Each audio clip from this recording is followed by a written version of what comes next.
Hello and welcome, I'm Micah, the cosplayer seamstress. Today we're going to be making the pants for the Colonel Sanders cosplay. But before that, remember to like the video and subscribe to the channel.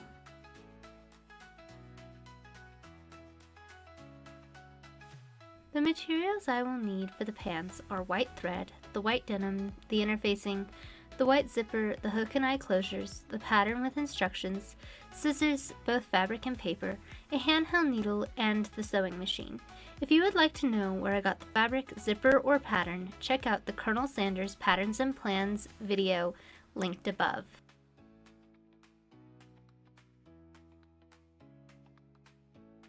The first step is to figure out which pattern pieces I will need.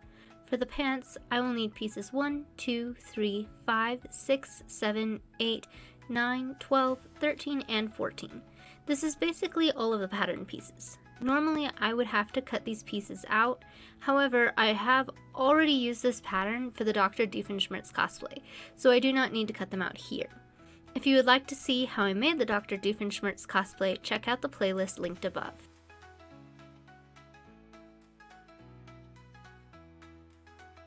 After I figure out the pattern pieces I need, I will use those to cut out the fabric. You can use the cutting layouts provided in the pattern, or you can make your own layout as long as you follow the instructions on the pattern paper. For example, if you need to cut something on a fold, you need to remember to cut that on a fold, or if you need to cut two, make sure you cut two. I'll be creating my own layout as I tend to run out of fabric if I don't.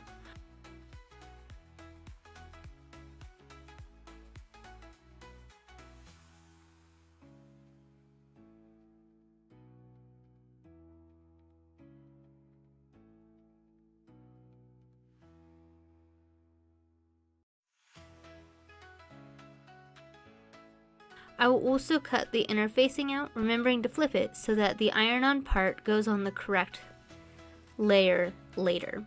I will also have to remember to cut my notches here as well.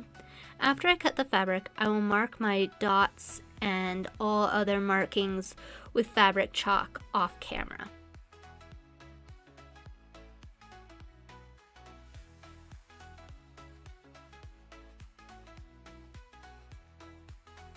Next, I will set up the machine. If you are not sure how to make a bobbin matcher thread or how to thread a machine or bobbin, check out my sewing machine walkthrough video linked above. I will be using mainly white thread for this project as it will match the white fabric.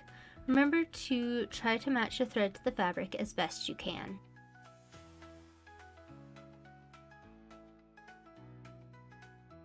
Now I will begin following the instructions. Please note that I will not always follow the directions, and that is okay. First, I will begin applying the interfacing to pieces 7, 8, 13, and 14 according to the manufacturer's instructions. I will only put interfacing on one of the pieces for 13 and 14. This means first pinning the interfacing to the fabric, then steam basting the edges. After that, I will take a damp fabric and place that over the top of the fabric and steam press all of that in 10-second increments. I will do this for all of the pieces. This is step 1. Next, I will do the same process with pieces 1 and 2. I will have to do this twice as there are 2 pockets. This is step 2.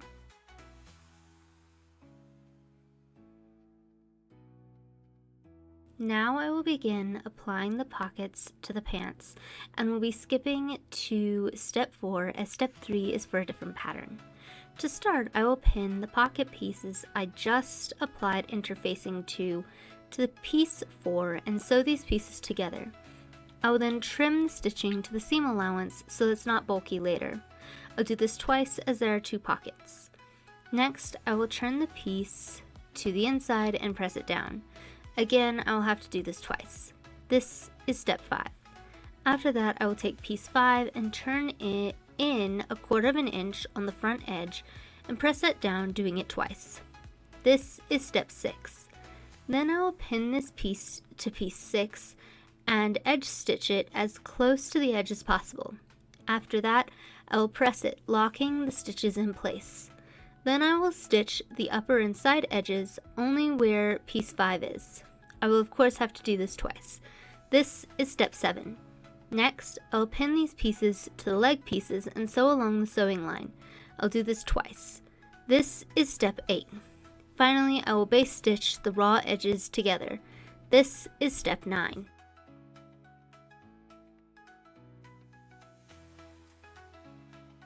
Now I will start applying the zipper and fly. To start, I will need to shorten my zipper to a 7-inch zipper. I will start by whip stitching over the teeth where the zipper should end. Then I will cut the zipper, leaving about 3/4 of an inch below the new ending. This is step 10. Then I will hand sew the 2 front pieces together between the dot and the square. This is step 11. Next, I will turn the front in and press it along the fold lines. This is step 12. Then I will base stitch the zipper to the right side. This is step 13.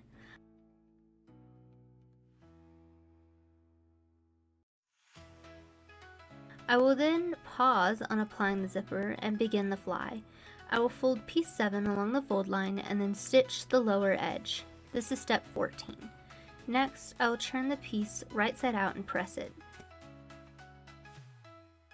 After that, I will base stitch the raw edges together. This is step 15. Then I will pin and base stitch this on the right side. This is step 16. On the outside, I will sew this all in place using the zipper presser foot, which I ended up bailing on. This is step 17.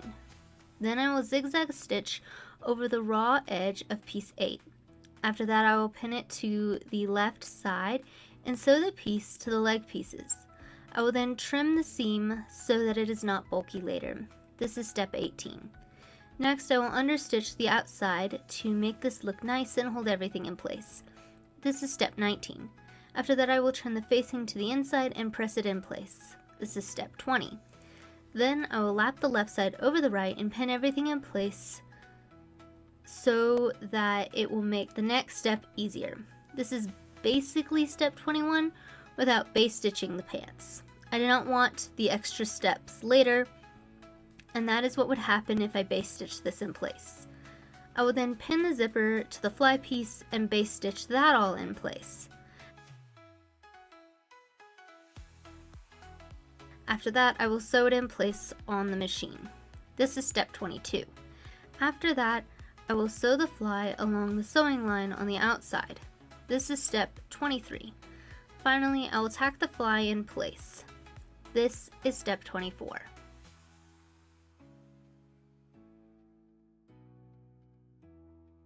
Now I'll make the back fancy by putting in darts. Step 25 says to sew a dart on the back pieces. A dart gives a garment shape and dimension. I did this by chalking in the lines earlier and then folding the fabric so that the lines meet, creating a kind of triangle. Then I will sew along the chalk lines, making sure the thread goes off the end of the fabric.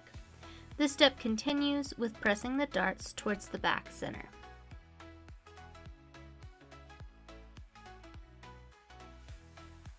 After that, I will skip to step 33 as I will not be putting on back pockets. This is where I will begin sewing the front to the back. First, I will sew the front to the back along the upper edge and the notch. Then I will sew the crotch area. After I've sewn according to the seam allowance, I will sew it again about 1/4 inch away from the first. Then I will trim the seam so it's not bulky in that area. This is step 34. Finally, I will sew the side seams together. This is step 35.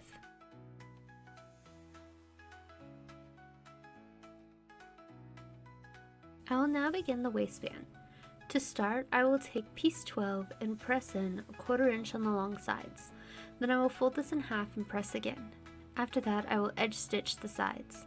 Finally, I will press it again, locking in the stitches. This is step 36. Then I will cut the piece into 5 pieces, each measuring 3 5/8 inches long. This is step 37.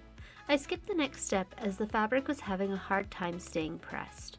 Then I will base stitch each of the carriers to the edge of the pants. This is step 39. After that, I will move on to the non-interfaced pieces 13 and 14. I will sew these 2 pieces together, matching the notches. This is step 40. I will then pin and sew the waistband piece to the top of the pants. After that, I will trim this to the seam allowance so it's not bulky later. This is step 41. Next, I will sew together the interfaced waistband pieces. This is step 42. Then I will press up the notched edge to the seam allowance. I skipped trimming this as it makes it harder to sew later. This is step 43. I will then pin this to the waistband on the pants and sew it in place. Then I will trim the seam allowances again so that it's not bulky. This is step 44. Next, I will turn this to the inside and press it in place. After that, I will slip stitch the edge down. A slip stitch is not meant to be seen. If you would like to see how to do a slip stitch, check out the short video linked above. I will then press this again. This is step 45. Next, I will bring the carriers up and over the waistband. I hand sewed them in place. This is my own version of step 46.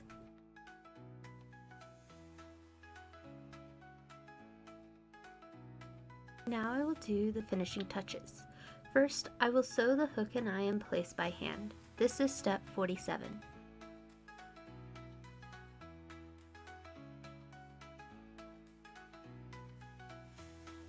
Then, I will turn up the hem about an inch and press that.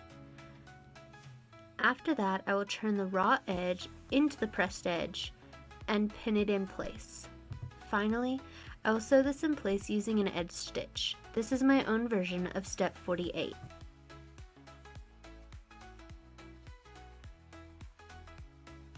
Congratulations, you now have a nice pair of white pants. Here is what the pants look like on my partner. If you would like to see how I make the jacket, check out my next full-length video. Now that you have the pants, you're ready to start looking for a nice white shirt. Remember to like, comment, and subscribe. See you on the next project!